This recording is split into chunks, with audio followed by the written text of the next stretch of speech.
শুরু হয়ে গেল টিকটকে আবার নতুন ট্রেন্ডিং ভিডিও। কেউ আবার বাচ্চা নিয়ে ভিডিও বানাচ্ছে, কারো আবার সাথী না থাকায় খাবারের ভিডিও ট্রেন্ডিং এর ভিডিওর সাথে মিলে টিকটকে দিয়ে দিচ্ছে। কেউ আবার তার সঙ্গে হাসপাতালে থাকায় হাসপাতালে বেডে টিকটক বানানো শুরু করে দিয়েছে।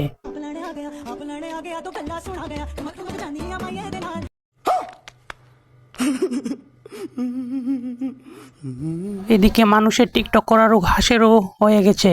এখন হাসেরাও টিকটকের ট্রেন্ডিং ফলো করছে।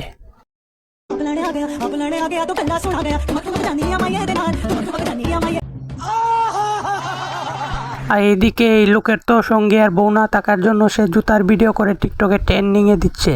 তবু তো টিকটকের ট্রেন্ডিং ফলো করতে হবে, তাই না?